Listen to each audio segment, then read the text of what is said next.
दौरे पर हैं। आज खास ये दिन है, दूसरा दिन है गुजरात दौरे का। सोमनाथ मंदिर में पहुंचकर पूजन अर्चन किया है, उसके बाद कार्यक्रम में आगे बढ़े हैं। मंदिर प्रांगण में भी देखा जा रहा है क्या कुछ व्यवस्था है, कितनी खूबसूरती से सोमनाथ मंदिर को तैयार किया गया है। प्रधानमंत्री नरेंद्र मोदी की तस्वीर। इसके बाद चुनावी दौरा शुरू हो जाएगा, जिसमें जनता के बीच पहुंचेंगे प्रधानमंत्री नरेंद्र मोदी और बीजेपी के समर्थन में, बीजेपी कैंडिडेट के समर्थन में वोट डालने की अपील करते हुए नजर आएंगे। कल भी बहुत ज्यादा बिजी शेड्यूल था प्रधानमंत्री नरेंद्र मोदी का और आज भी ताबड़तोड़ एक के बाद एक कई रैलियां हैं जहां पर प्रधानमंत्री नरेंद्र मोदी की मौजूदगी रहने वाली है। प्रधानमंत्री नरेंद्र मोदी सोमनाथ मंदिर पहुंचे, पूजा अर्चना के साथ ही सोमनाथ मंदिर में आशीर्वाद के साथ दिन की शुरुआत की है प्रधानमंत्री नरेंद्र मोदी ने। और प्रसिद्ध मंदिर है सोमनाथ मंदिर, खासी मान्यता है। प्रधानमंत्री नरेंद्र मोदी जो खुद गुजरात से बिलोंग करते हैं, खास कनेक्शन गुजरात से है, ऐसे में प्रधानमंत्री नरेंद्र मोदी गुजरात के सोमनाथ मंदिर सुबह सुबह पहुंचे, वहां दर्शन पूजन किए, विधि विधान के साथ पूजा अर्चना करने के बाद आशीर्वाद के साथ आज दिन की शुरुआत हुई है।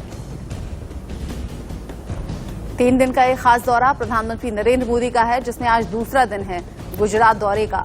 गुजरात चुनाव को देखते हुए बीजेपी कमर कसे हुए है। बीजेपी ने बड़े चेहरे चुनावी मैदान में उतारे हुए हैं, जिसमें खुद प्रधानमंत्री नरेंद्र मोदी भी एक के बाद एक कई जनसभाओं को संबोधित करते हुए और बीजेपी कैंडिडेट के पक्ष में वोट डालने की अपील करते हुए नजर आने वाले हैं।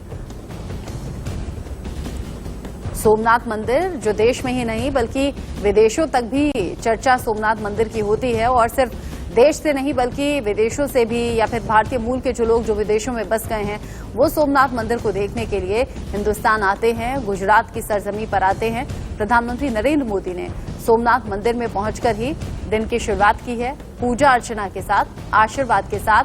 अब दूसरे दिन की शुरुआत, चुनावी दौरे भी होंगे, चुनावी जनसभा होंगी, रोड शो होंगे, जिसमें प्रधानमंत्री नरेंद्र मोदी आम लोगों के बीच एक बार फिर से नजर आने वाले हैं और बताएंगे कि कैसे बीजेपी जब सत्ता में रही है तो किस तरीके से और किस रफ्तार के साथ काम हुआ है, और इसीलिए काम के आधार पर आगे भी काम रुकना नहीं चाहिए, विकास की रफ्तार रुकनी नहीं चाहिए। इन बातों को दोहराते हुए प्रधानमंत्री नरेंद्र मोदी नजर आएंगे और बीजेपी के पक्ष में वोट मांगेंगे।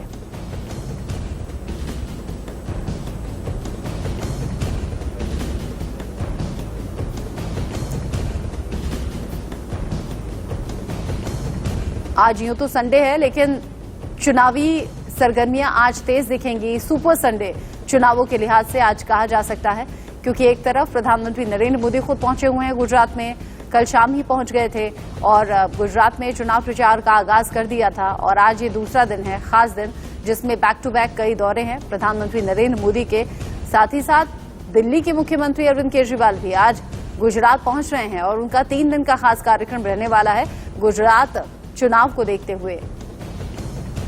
ऐसे में गुजरात की सरजमी पर रहते हुए गुजरात के लोगों के बीच प्रधानमंत्री नरेंद्र मोदी 3 दिन चुनावी दौरे पर रहने वाले हैं। आज दूसरा दिन है। सोमनाथ मंदिर पहुंचे सुबह सुबह प्रधानमंत्री नरेंद्र मोदी और यहां पूजा अर्चना के साथ दिन की शुरुआत की है।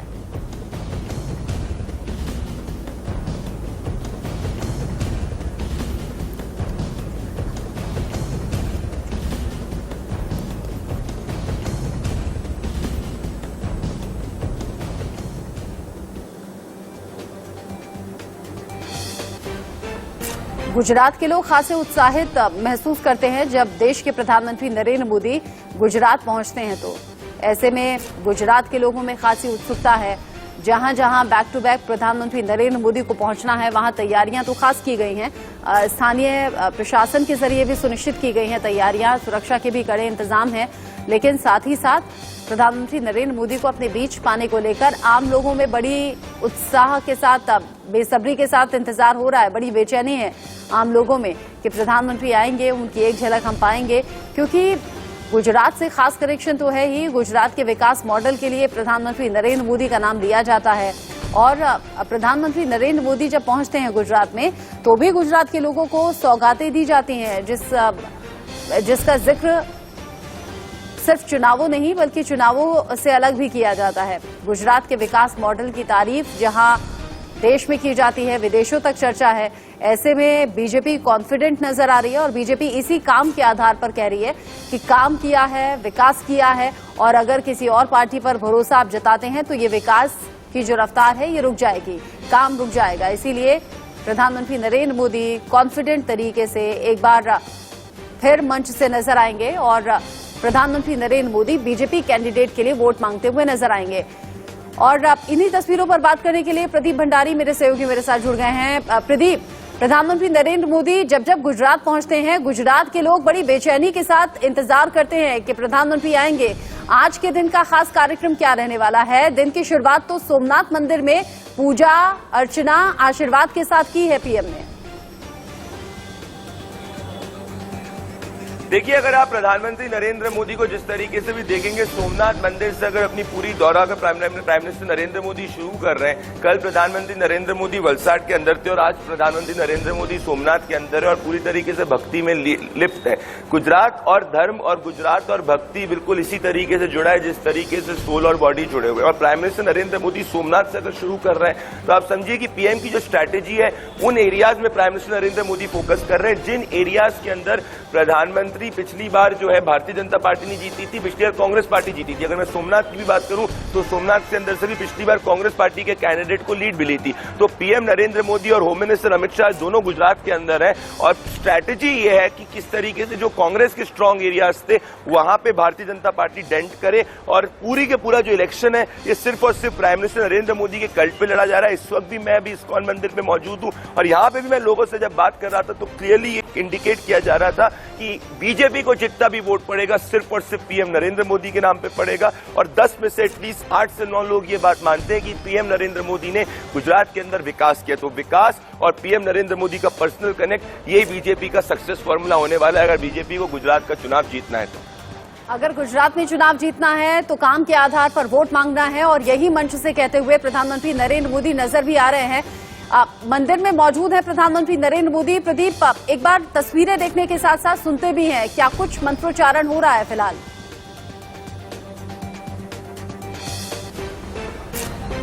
प्रधानमंत्री नरेंद्र मोदी ने किस तरीके से पूजा अर्चना की है और जैसे कि प्रदीप भी जिक्र कर रहे थे कि दिन की शुरुआत सोमनाथ मंदिर में जाकर करना, ये भी एक अलग संकेत देता है।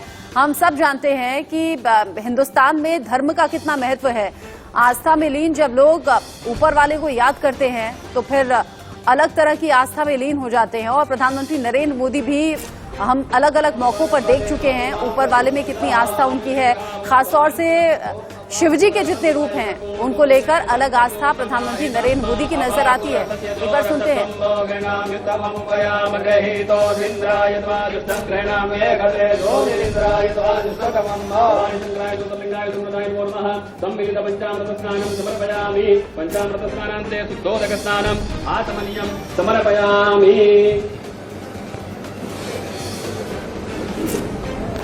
ओम गंधर्वस्वा विश्वावसुः परिददातु विश्वस्यारिषे यजमानस्य परिधिरशग्निरीड ईरितः भवानी शंकराय ज्योतिर्लिंगाय सुन्दराय नमः गन्धोदकस्नानं समर्पयामि। ओम अग्नोजुलादे अग्नोजोगचताम्बरुघावरो गन्धसे वरोधमासदत्वः वासोऽग्ने विश्वरूपको संव्ययस्वविभावसो सर्वाभूतादिके सौम्ये लोकलज्जानिवारणे वयोपादिते वाससम्पतिगृह्यता।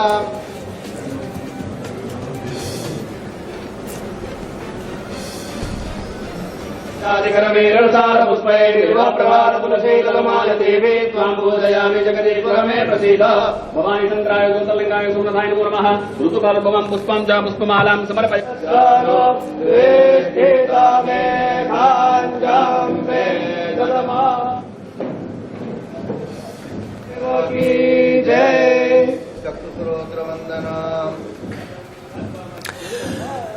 तो ये तस्वीरें आप देख सकते हैं। प्रधानमंत्री नरेंद्र मोदी की ये खास तस्वीरें हैं, बाबा के भक्त प्रधानमंत्री नरेंद्र मोदी।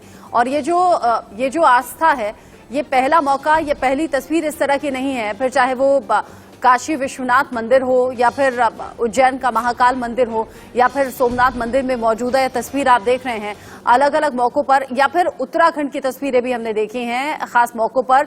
अभी हाल फिलहाल में केदारनाथ जब पहुंचे थे तब भी शिवजी के अलग अलग स्वरूपों को अलग अलग अंदाज में, अलग अलग श्रद्धा के साथ पूजा जाता है देश भर में। खासतौर से प्रधानमंत्री नरेंद्र मोदी जब जब बाबा की भक्ति में लीन नजर आते हैं तो अद्भुत अलौकिक तस्वीरें वो रहती हैं। प्रधानमंत्री नरेंद्र मोदी जब सोमनाथ मंदिर पहुंचे तो अंदर गर्भगृह में जाकर कैसे पूजा में उन्होंने हिस्सा लिया। खास पंडित वहां पर मौजूद थे जिनके जरिए इस पूजा की विधि को संपन्न कराया गया। पूरे विधि विधान के साथ प्रधानमंत्री नरेंद्र मोदी ने वक्त दिया और फिर प्रधानमंत्री नरेंद्र मोदी ने बाबा की भक्ति में मंत्रोच्चारण के बीच पूरे विधि विधान के साथ ये पूजा संपन्न की है। और उसके बाद आगे के चुनावी दौरे के लिए यानी कि चुनावी रैलियों के लिए प्रधानमंत्री नरेंद्र मोदी आप पहुंचने वाले हैं, लोगों के बीच जाएंगे। प्रधानमंत्री नरेंद्र मोदी की ये तस्वीरें सोमनाथ मंदिर से आप देख रहे हैं, ये लाइव तस्वीरें हैं। प्रधानमंत्री नरेंद्र मोदी जहां 3 दिन गुजरात के दौरे पर रहने वाले हैं, गुजरात के दौरे पर जहां गुजरात चुनाव प्रचार में प्रधानमंत्री नरेंद्र मोदी का चेहरा सबसे बड़ा है, या फिर ये कहिए कि गुजरात में जो चुनाव लड़ा जा रहा है वो प्रधानमंत्री नरेंद्र मोदी के चेहरे पर ही लड़ा जा रहा है, जैसे कि अभी जिक्र प्रदीप भी कर रहे थे। अब प्रधानमंत्री नरेंद्र मोदी के चेहरे पर बीजेपी चुनाव प्रचार में जुटी हुई है। सिर्फ पीएम नहीं बल्कि मौजूदा मुख्यमंत्री अलग अलग स्टेट से, साथ ही साथ कई केंद्रीय मंत्री भी चुनाव प्रचार का हिस्सा बने हैं। प्रधानमंत्री नरेंद्र मोदी अब 3 दिन खासतौर पर बैक टू बैक दौरे करने वाले हैं और प्रधानमंत्री नरेंद्र मोदी यहां पूजा के साथ सोमनाथ मंदिर में बाबा के आशीर्वाद के साथ ही दिन की शुरुआत कर रहे हैं। और प्रधानमंत्री नरेंद्र मोदी की आस्था लोगों को भी कनेक्ट करती है।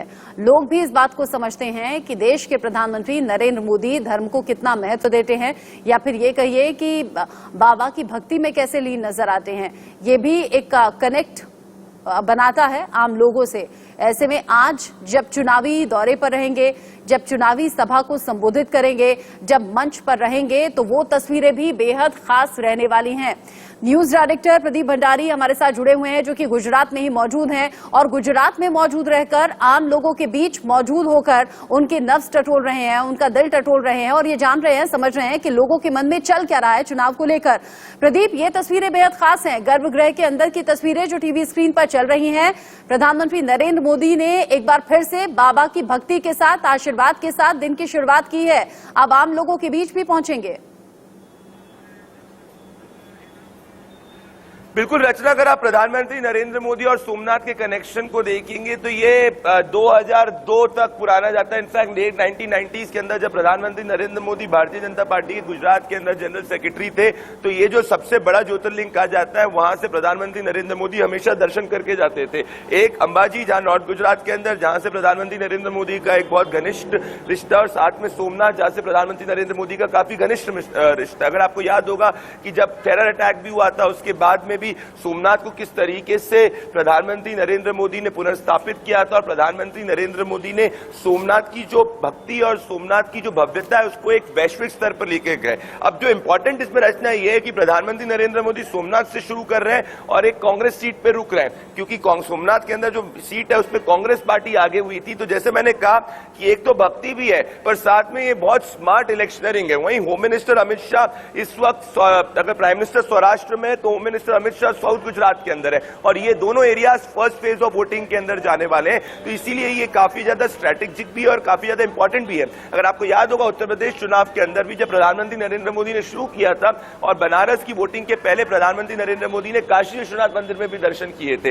तो ये प्राइम मिनिस्टर का अगर आप ट्रैजेक्टरी देखेंगे तो हमेशा कोई भी भव्य काम शुरू करने के पहले, शुभ काम शुरू करने के पहले वो बाबा के दरबार में, भगवान के दरबार में भक्ति में जरूर आते हैं। रचना। प्रदीप, आपने बिल्कुल ठीक कहा कि जब जब किसी बड़े काम की शुरुआत करते हैं तो इसी तरह से ऊपर वाले की आस्था के साथ, उनके आशीर्वाद के साथ, बाबा की भक्ति के साथ अब दिन की शुरुआत करते हैं या फिर उस कार्यक्रम की शुरुआत करते हैं। आम लोगों में उत्सुकता कितनी ज्यादा है, बीजेपी कितनी मजबूत नजर आ रही है गुजरात में, क्योंकि बीजेपी के पास तो ब्रह्मास्त्र है, प्रधानमंत्री नरेंद्र मोदी का चेहरा, और इसी चेहरे पर बीजेपी आगे जीत का दावा भी कर रही है, विकास की रफ्तार को बढ़ाने का दावा भी कर रही है।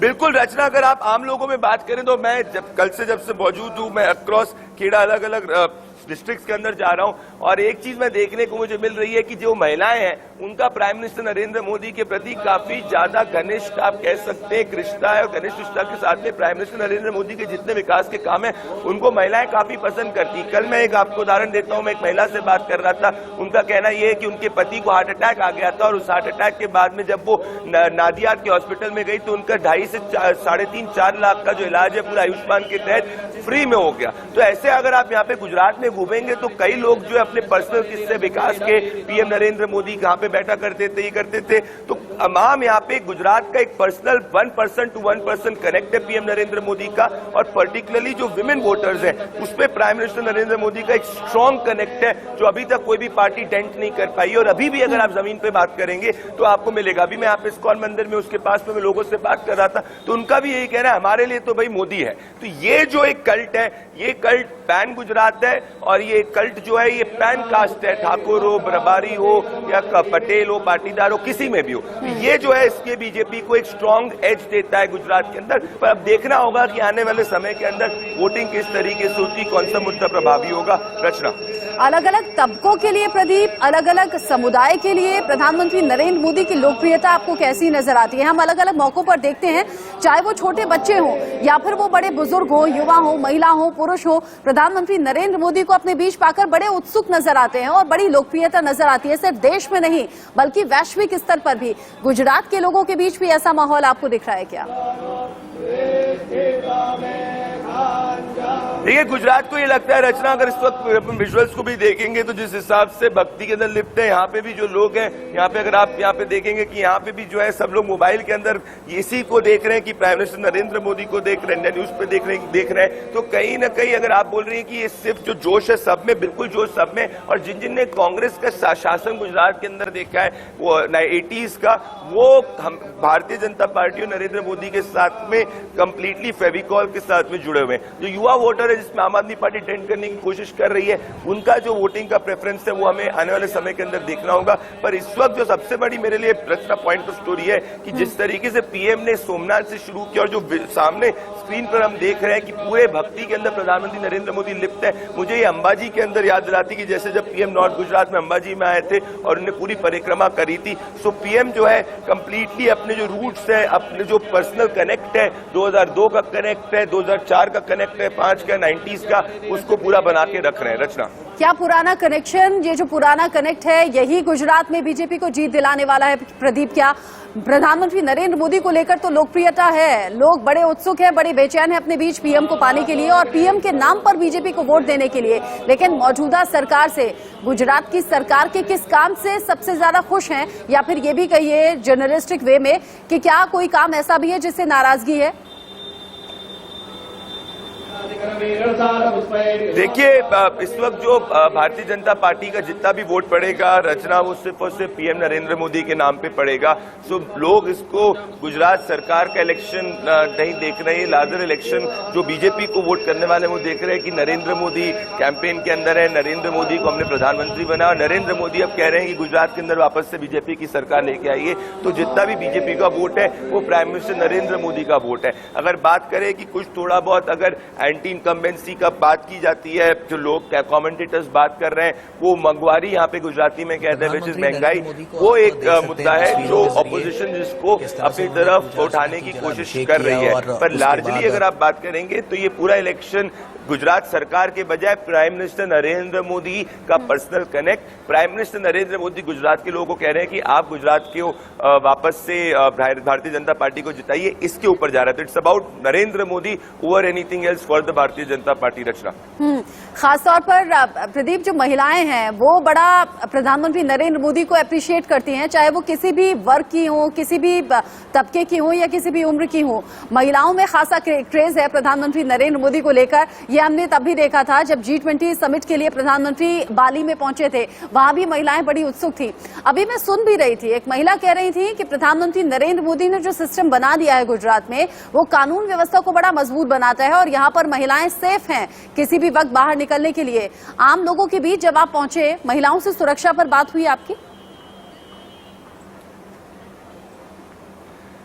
देखिए, सुरक्षा भले रचना महिला हो, पुरुष हो या किसी भी वर्ग का व्यक्ति हो, ये मानता है कि गुजरात के अंदर इस वक्त कोई भी लड़की, कोई भी महिला रात को 2 बजे भी आएगी, रात को 2 बजे भी अपने घर पे जाती है, कहीं पे भी जाती है, वर्क पे जाती है, तो कंप्लीटली सुरक्षित महसूस करती है। ये तो आपको प्राइम मिनिस्टर नरेंद्र मोदी के डिट्रैक्टर्स भी कहेंगे। जो मान लीजिए नरेंद्र मोदी या बीजेपी को वोट नहीं कर रहा है, वो भी अगर आप उससे भी बात करें तो कहेंगे कि हाँ, गुजरात के अंदर सुरक्षा, लॉ एंड ऑर्डर तो है। क्योंकि गुजरात में जो लोग 40 साल से ज्यादा के हैं रचना, उन लोगों ने 1980s का दौर देखा है जहां पे कर्फ्यू वॉज अ वेरी काफी आम बात थी। और अब उनकी ये देखते हैं कि एक भी दिन अगर कर्फ्यू नहीं होता है, कोई भी लॉ एंड ऑर्डर की दिक्कत नहीं होती, भले वो एमपी एमएलए कोई भी नेता का बेटा हो, किसी का भी, जिसने अगर यहाँ पे लॉ एंड ऑर्डर तोड़ा है उसके साथ प्रशासन काफी सख्त रहा है, क्योंकि प्राइम मिनिस्टर नरेंद्र मोदी के निर्देश है। तो ये एक बहुत बड़ा मुद्दा है और यही मुद्दा बीजेपी के लिए स्टिकिंग पॉइंट है, भले वो महिला हो या भले वो 40 ईयर्स से ज्यादा कोई हो। जो कैच रचना इसमें है कि जो 18 से 23-24 साल के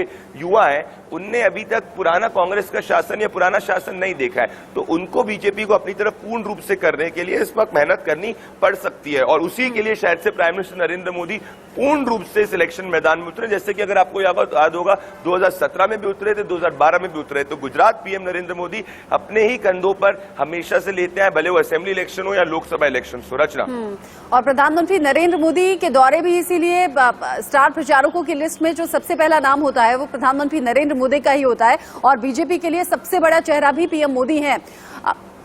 प्रदीप, यहाँ बीजेपी के फेवर की बात हम कर रहे हैं कि बीजेपी के फेवर में माहौल बनता हुआ आपको नजर आ रहा है, बीजेपी पर भरोसा आम लोगों का नजर आ रहा है, लेकिन क्या चर्चा कांग्रेस को लेकर भी है? क्या चर्चा आम आदमी पार्टी को लेकर भी है? आम आदमी पार्टी जिसने पहली बार एंट्री की है गुजरात में इलेक्शंस में। देखिए, बिल्कुल है, बिल्कुल है। इस वक्त जो इलेक्शन है वो एक 3 पार्टीज के बीच का इलेक्शन है, और इन 3 पार्टीज के बीच के इलेक्शन के अंदर आम आदमी पार्टी, कांग्रेस कितना वोट शेयर लेके आती है, ये दिलचस्प होगा। क्योंकि अगर आप कितने भी पुराने गुजरात के इलेक्शंस को उठा के देखेंगे, वो लार्जली एक बाइपोलर इलेक्शन रहा है। तो इस वक्त भी कहने को ऑन द फेस ट्राइपोलर है कि पर इवेंचुअली ये बाइपोलर इलेक्शन की तरफ जाएगा, क्योंकि 1990s के दौर में केशुभाई पटेल ने भी अपनी पार्टी बनाई थी। उस वक्त भी कहा गया था कि ट्राइपोलर है, पर अल्टीमेटली उस पार्टी को 15% से भी कम का वोट शेयर आया था। और गुजरात में अगर रचना हिस्टोरिकली आप देखेंगी कि कांग्रेस पार्टी हमेशा से 30-35% से ऊपर रही है। पिछली बार भी कांग्रेस पार्टी 41% वोट शेयर पे थी। तो इस वक्त अगर आम आदमी पार्टी डेंट करती है, क्या वो बीजेपी का वोट डेंट करती है, क्या वो कांग्रेस का वोट डेंट करती है, और अगर ये ट्राइपोलर होने से भारतीय जनता पार्टी की सीटें बढ़ती हैं, ज्यादा होती हैं, ये सब फैक्टर्स हैं जिस इस इलेक्शन को ये यूनिक बनाते हैं। सो भले कितना भी हो, there is Bharatiya Janata party का जो मैक्स वोट गया है वो 50-55 तक गया है। अगर मैं लोकसभा की 60 टच किया लोकसभा में, असेंबली में बात करूं तो इट हैज बीन अराउंड 49% जो पिछली बार का वोट शेयर था। तो 50% या 45% ऐसा वोटर भी है जो बीजेपी के पक्ष में नहीं होता है। तो वो वोटर क्या इस वक्त डिवाइडेड होगा, जिससे बीजेपी को फायदा होगा? क्या कुछ वोट बीजेपी के भी दूसरी तरफ जा सकते हैं, बीजेपी कुछ दूसरे खेमे से ला सकती है? ये सब भी फैक्टर्स हैं जो काफी इंपॉर्टेंट रोल प्ले करेंगे, इसीलिए ये इलेक्शन थोड़ा यूनिक बन जाता है। रचना, आप कह रहे हैं प्रदीप कि त्रिकोणीय मुकाबला आपको गुजरात में नजर आ रहा है, लेकिन जो सबसे ज्यादा मजबूत स्थिति में दिख रही है वो बीजेपी दिख रही है। कांग्रेस भी ग्राउंड पर जाकर अंदर खाने अपनी तैयारी में लगी हुई है, लेकिन आम आदमी पार्टी की तरफ से अरविंद केजरीवाल हैं जो गारंटी के साथ लोगों के सामने गए हैं और गारंटी दे रहे हैं कि जो वादे हमने किए हैं वो पूरे करेंगे। लेकिन प्रदीप, कल दिन भर जो खबर सबसे ज्यादा चर्चा में रही वो था सत्येंद्र जैन के मसाज का जो वीडियो तिहाड़ जेल से सामने आया। बीजेपी के कई नेताओं को दिन भर हमने कहते हुए सुना था कि अब इन इलेक्शंस में नुकसान उठाना पड़ सकता है आम आदमी पार्टी को। जब आप ग्राउंड पर थे, जब आप लोगों से बात कर रहे थे, क्या उस वीडियो की चर्चा हुई? देखिए, वीडियो तो सब लोग अक्रॉस इसको देखे हैं, वीडियोस के ऊपर कमेंट्री भी हुई है, वीडियोस के ऊपर लोगों ने प्रतिक्रिया भी दी है, तो ये जरूर है कि चर्चा हुई है। अब क्या ये चर्चा 1 दिसंबर जब पोलिंग होने वाली है तब तक आम आदमी पार्टी को नुकसान दे सकती है, ये देखना होगा। क्योंकि वोटर जो होता है वो काफी ज्यादा फैक्टर्स को ध्यान में रखते हुए वोट करता है। तो क्या वोटर इसके कारण जो आम आदमी को वोट कर रहा था वो शिफ्ट होकर बीजेपी या कांग्रेस को वोट डालेगा या बीजेपी की तरफ चले जाएगा, ये देखना इंपॉर्टेंट होगा। तो ये एक परसेप्शन बैटल है, जिस परसेप्शन बैटल के अंदर उस वीडियो ने एटलीस्ट एक डैमेज तो किया है, पर क्या वो वोटिंग चॉइस को इन्फ्लुएंस करेगा ये देखना होगा। देखिए बहुत क्लियर है ये इलेक्शन, आम आदमी पार्टी को जितना भी वोट पड़ेगा वो सिर्फ अरविंद केजरीवाल के नाम को पड़ेगा। भारतीय जनता पार्टी को जितना भी वोट पड़ेगा वो सिर्फ प्राइम मिनिस्टर नरेंद्र मोदी और होम मिनिस्टर अमित शाह की कैंपेनिंग की मास्टर स्ट्रैटेजी के रूप में पड़ेगा। और अगर कांग्रेस पार्टी को पड़ेगा उसको राहुल प्रियंका इनके नाम पे नहीं पड़ेगा, उसको सिर्फ लोकल कैंडिडेट जहां पे जिनने ठीक ठाक किया उनके नाम पे वोट पड़ेगा। तो ये डिफरेंस है, ये जो आपको समझना होगा इस वक्त में कांग्रेस, आम आदमी और भारतीय जनता पार्टी के बीच के अंदर अगर देखेंगे। आपने कहा कि वीडियो को लेकर कमेंट खूब आम लोगों ने किए हैं और अरविंद केजरीवाल के नाम पर वोट पड़ेगा, लेकिन बात ये भी है कि अरविंद केजरीवाल ने चुप्पी साधी हुई है और बीजेपी यही कह रही है कि वीडियो सामने आया, अरे चुप्पी तो तोड़िए। न्यूज डायरेक्टर प्रदीप भंडारी हमारे साथ ग्राउंड से लगातार जुड़े हुए हैं, गुजरात में मौजूद हैं और गुजरात में ही आज बैक टू बैक दौरे प्रधानमंत्री नरेंद्र मोदी के होने हैं। सोमनाथ मंदिर के गर्भगृह की ये तस्वीरें टीवी स्क्रीन पर हैं। इन्हीं तस्वीरों के साथ छोटा क्षमा मांगू छू, पण मैं आशा करूं छू कि बहार पण एमने मारी बात जरूर संभळाती हशे। साथियों, चूंटणीमां સૌરાષ્ટ્રમાં એક પ્રકારે મારી આ પહેલી રેલી છે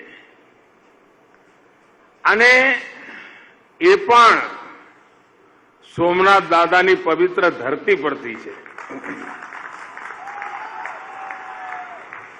ગઈકાલે હું વિશ્વનાથ કાશીના દરબારમાં હતો અને આજે સોમનાથના ચરણોમાં છું।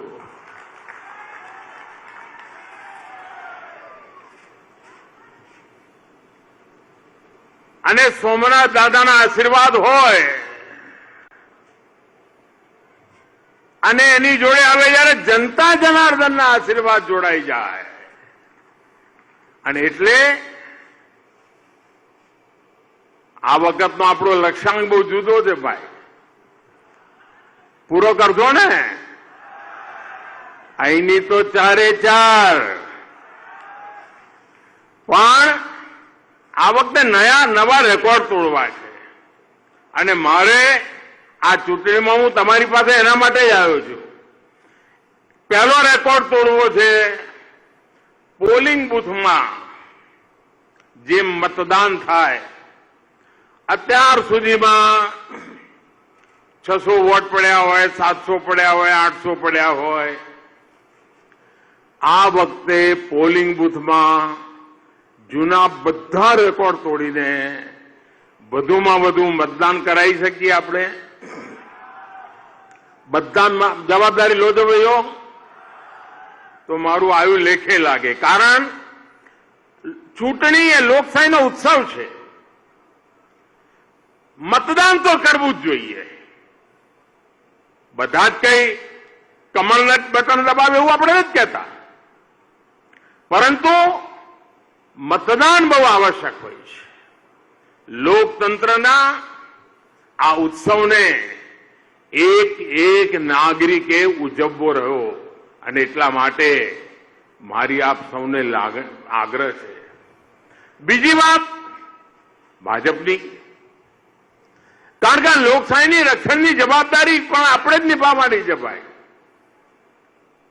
સુશાસન દ્વારા, जनता जनार्दननी सेवा द्वारा गुजरातने प्रगतिनी नवी ऊंचाईओ पर लई जवा माटे अने एटले एक पण पोलिंग बूथ एवुं ना होय, एक पण के जेमां भाजपनो विजय वावटो न फरक्यो होय। भाजपने जिताड़जो भाईओ, 100% जिताड़जो, पण पोलिंग बूथमां जीतवुं जो मारे। તમે પોલિંગ બૂથમાં જીતાડ્યો ને એટલે આ ચારે ચાર ભાઈઓ અમારા ગાંધીનગર પહોંચ્યા જ છે, સમજી જાજો। ઘણીવાર શું થાય, આપણે આ વિધાનસભા જીતીશું કર્યા કરીએ, પણ પોલિંગ બૂથ જીતવાની જવાબદારી કોની નક્કી ના કરીએ। તો મારો તો આગ્રહ છે કે આ વખતે આપણે પોલિંગ બૂથ બધા જીતવા છે। જીતી બતાવજો ભાઈઓ, વધુમાં વધુ મતદાન અને વધુમાં વધુ પોલિંગ બૂથ જીતવાના સંકલ્પ સાથે આ ચૂંટણીમાં આ લોકશાહીના ઉત્સવને આપણે ઉજવવો છે। અને બીજી એક મારી ઈચ્છા છે જે તમારે પૂરી કરવાની છે. આ વખતે આ ચૂંટણીમાં હું કામ આટલું બધું શું કરવા કરું છું? ચૂંટણીનો વિજય નક્કી છે, બધા કહે છે. જે રાજકારણના અભ્યાસુ લોકો છે, છાપાઓમાં લખવાવાળા લોકો છે, ટીવીમાં ચર્ચા કરવાવાળા લોકો છે, સર્વે કરવાવાળા છે, બધા કહે છે ભાઈ ભાજપની તો સરકાર બનવાની છે.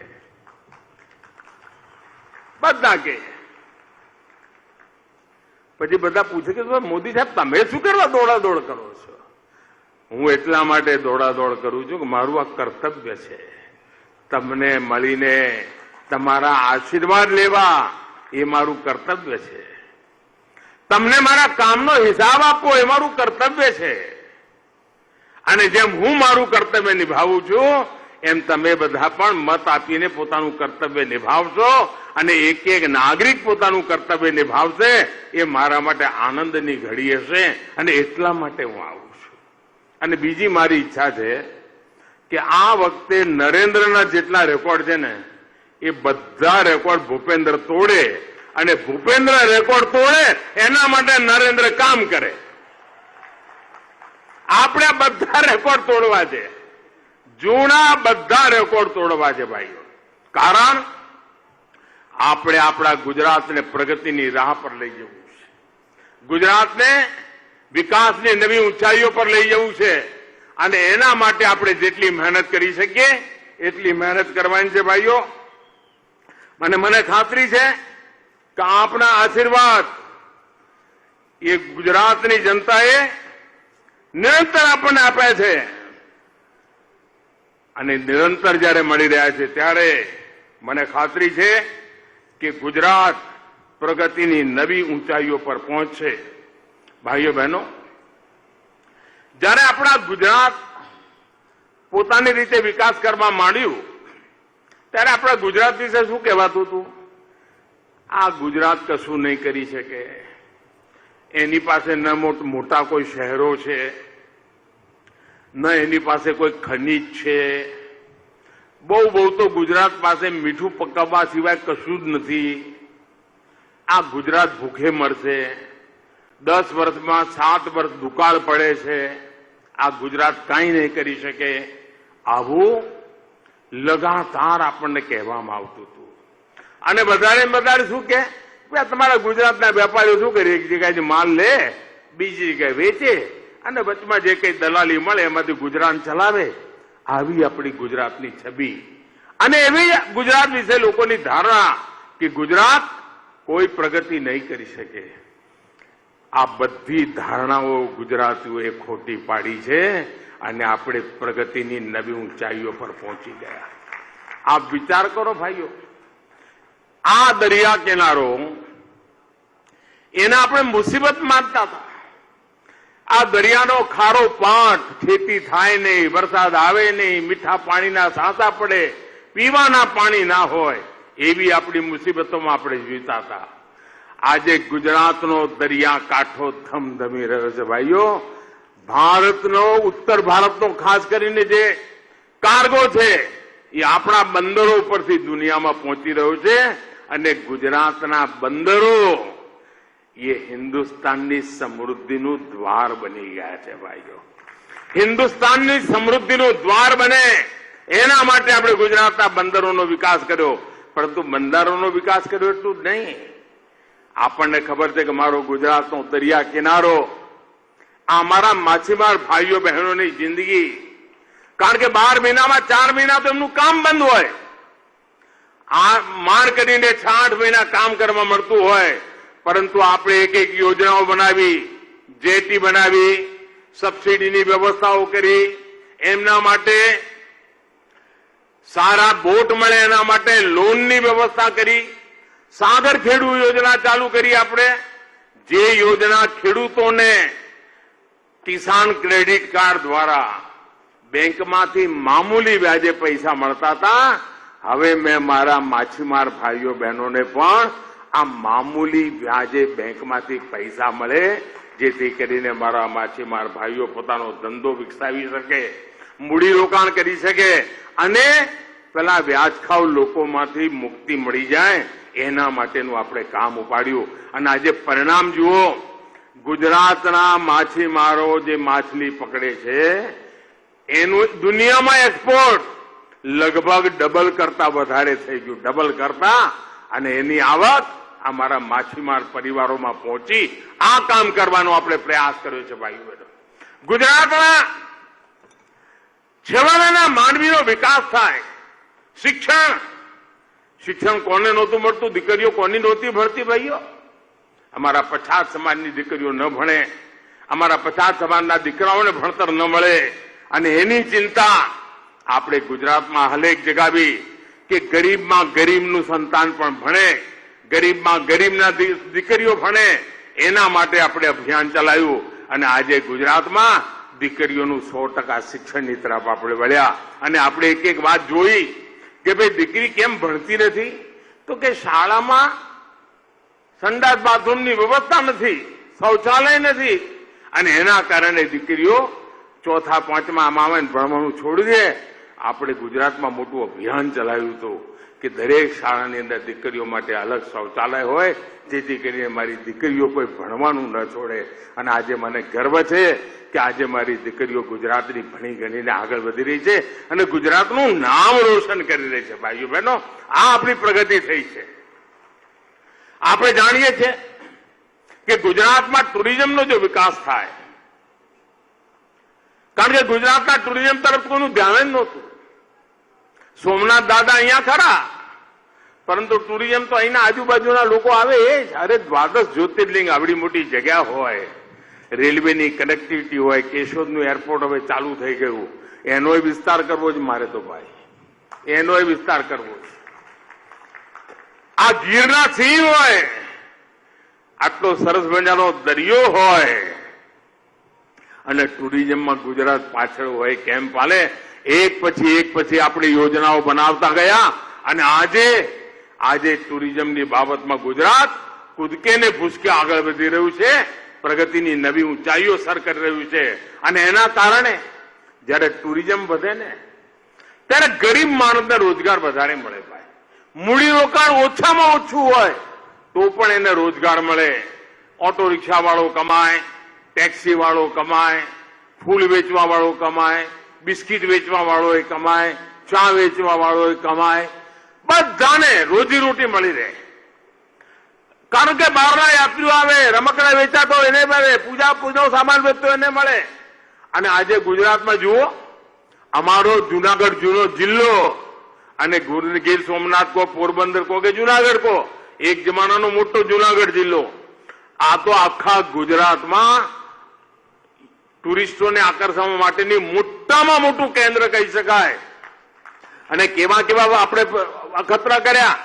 તમે જુઓ, ભગવાન શ્રી કૃષ્ણના લગ્નનો ઉત્સવ ઉજવાય છે આપણે ત્યાં. હવે નોર્થ ઇસ્ટના લોકો આવે છે. મોટો માધવપુરની મેળો મોટો પોપ્યુલર થઈ ગયો છે. અમારી શિવરાત્રી ખાલી સોમનાથમાં ઉજવાય છે.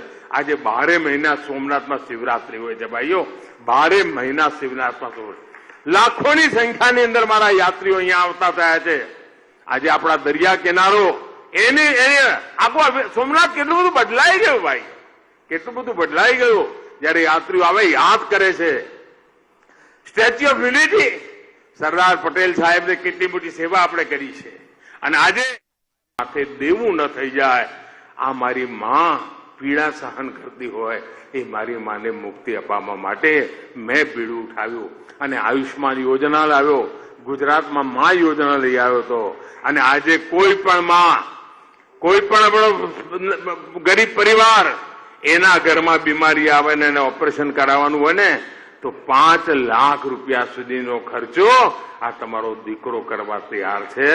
મારી કોઈ માં માંદી ન રહેલી. અને વધુમાં વધુ મતે ભારતીય જનતા પાર્ટી વિજયી બને, આટલી જ મારી આપને વિનંતી છે. મારું એક કામ કરશો તમે બધા? કરશો? બધા કરજો?